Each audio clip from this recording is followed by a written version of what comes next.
নমস্কার, আমি হৈমন্তী। আজকে পাঠ করতে চলেছি রবীন্দ্রনাথ ঠাকুরের লেখা গল্প উদ্ধার। স্বামী স্ত্রীর সম্পর্ক একটি অতি মধুর সম্পর্ক, কিন্তু এই সম্পর্কের মধ্যে যদি একবার অবিশ্বাস, সন্দেহ এসে যায় তাহলে তাতে ভাঙন অনিবার্য। আজকের গল্পে রবীন্দ্রনাথ তার লেখনীর মাধ্যমে সেরকমই এক দম্পতির সম্পর্ক আমাদের সামনে তুলে ধরেছেন। শুনতে থাকুন আজকের গল্প।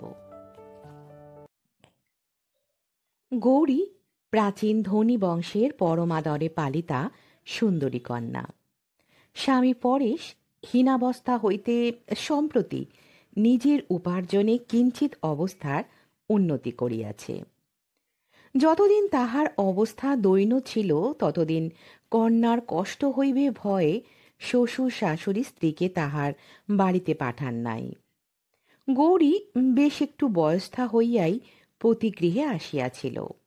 বোধ করি এই সকল কারণেই পরে সুন্দরী যুবতী স্ত্রীকে সম্পূর্ণ নিজের আয়ত্তগম্য বলিয়া বোধ করিতেন না, এবং বোধ করি সন্দিগ্ধ স্বভাব তাহার একটা ব্যাধির মধ্যে।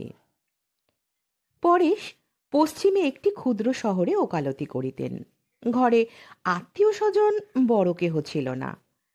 একাকিনী স্ত্রীর জন্য তাহার চিত্ত উদ্বিগ্ন হইয়া থাকিত। মাঝে মাঝে এক একদিন হঠাৎ অসময়ে তিনি আদালত হইতে বাড়িতে আসিয়া উপস্থিত হইতেন। প্রথম প্রথম স্বামীর এইরূপ আকস্মিক অভ্যুদয়ের কারণ গৌরী ঠিক বুঝিতে পারিত না। মাঝে মাঝে অকারণ পরেশ এক একটা করিয়া চাকর ছাড়াইয়া দিতে লাগিলেন। কোনো চাকর তাহার আর দীর্ঘকাল পছন্দ হয় না। বিশেষত অসুবিধার আশঙ্কা করিয়া যে চাকরকে গৌরী রাখিবার জন্য অধিক আগ্রহ প্রকাশ করিত তাহাকে পরেশ এক মুহূর্ত স্থান দিতেন না। তেজস্বিনী গৌরী ইহাতে যতই আঘাত বোধ করিত স্বামী ততই অস্থির হইয়া এক এক সময় অদ্ভুত ব্যবহার করিতে থাকিতেন।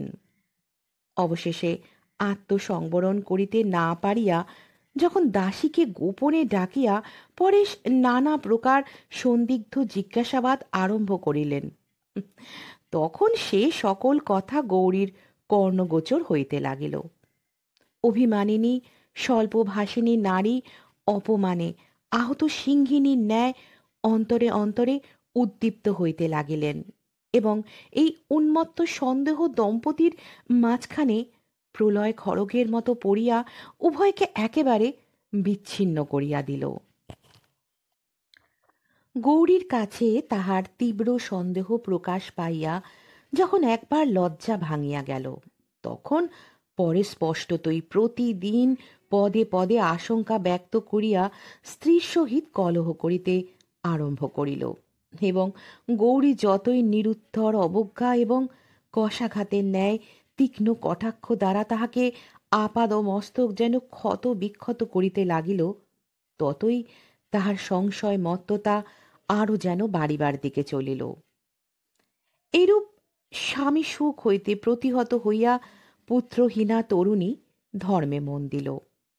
হরিসভার নবীন প্রচারক ব্রহ্মচারী পরমানন্দ স্বামীকে ডাকিয়া মন্ত্র লইল এবং তাহার নিকট ভাগবতের ব্যাখ্যা শুনিতে আরম্ভ করিল।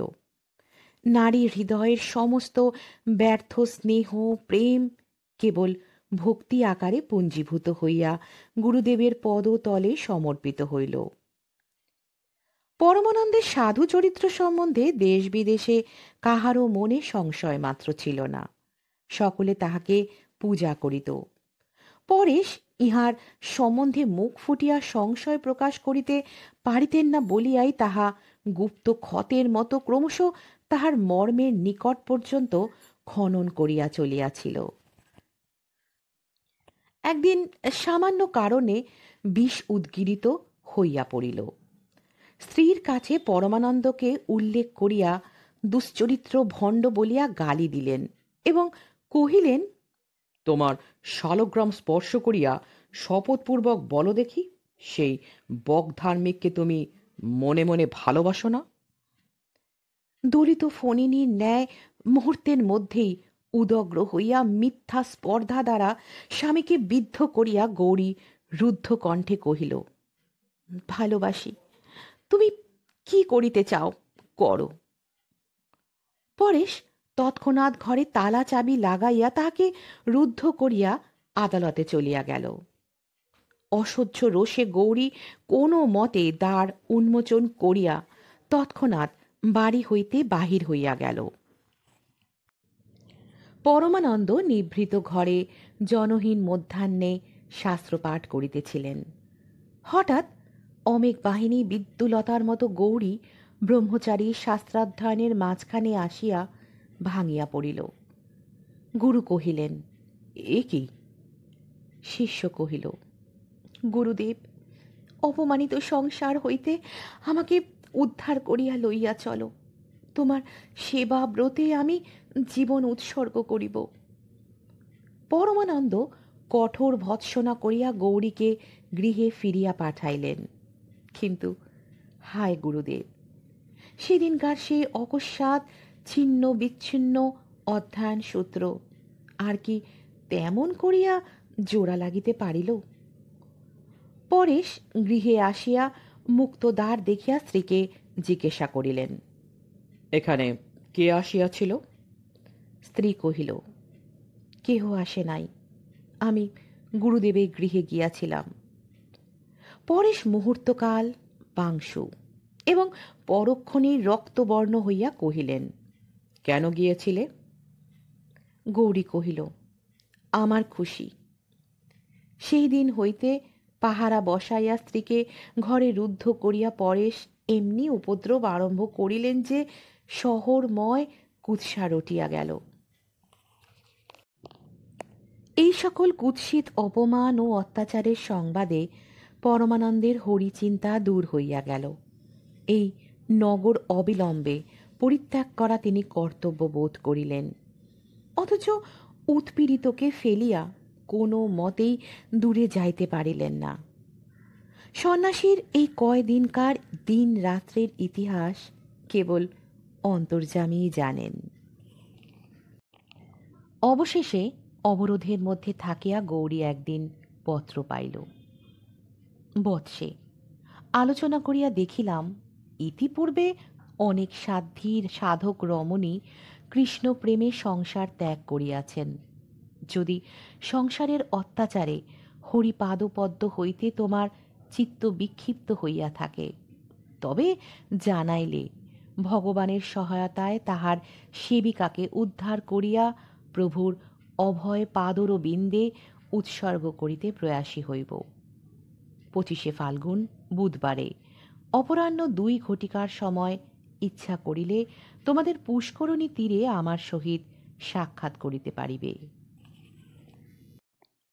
গৌরী পত্রখানি কেশে বাঁধিয়া খোপার মধ্যে ঢাকিয়া রাখিল।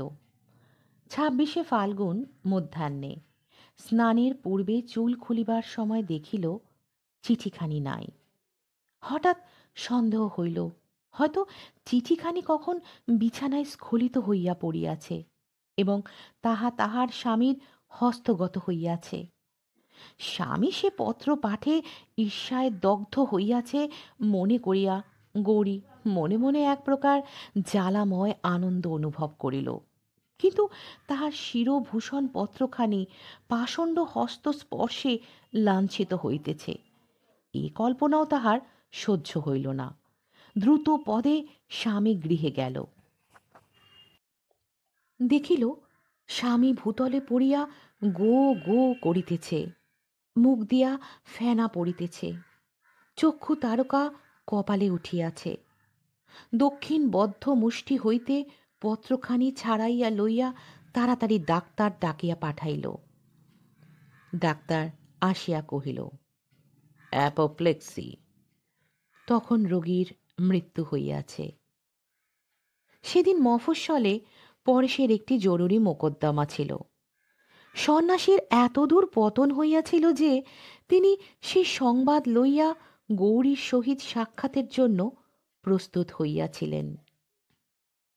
সদ্য বিধবা গৌরী যেমন বাতায়ন হইতে গুরুদেবকে চোরের মতো পুষ্করিণীর তটে দেখিল, তৎক্ষণাৎ বজ্র চকিতের ন্যায় দৃষ্টি অবনত করিল।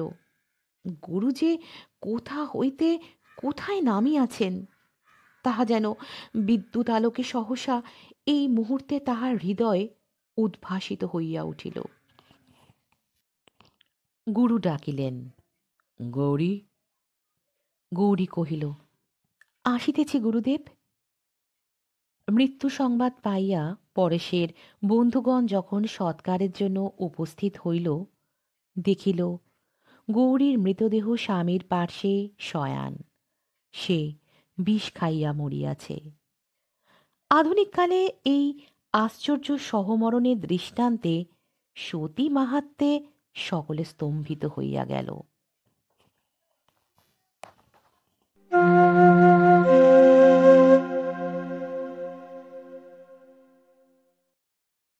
এতক্ষণ শুনছিলেন আজকের গল্প উদ্ধার, স্বামী স্ত্রীর সম্পর্কের এক টানাপোড়েনের কাহিনী।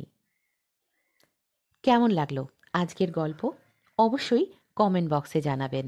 আর যদি ভালো লেগে থাকে গল্পটিকে লাইক করবেন, আপনাদের আত্মীয় পরিজন বন্ধু বান্ধবের মধ্যে শেয়ার করবেন এবং আমার এই চ্যানেলটিকে সাবস্ক্রাইব করে পাশে থাকবেন। আজকের মতো এখানেই বিদায় নিচ্ছি। হাজির হব আবারও একটি নতুন গল্পের সাথে। ভালো থাকবেন, সুস্থ থাকবেন।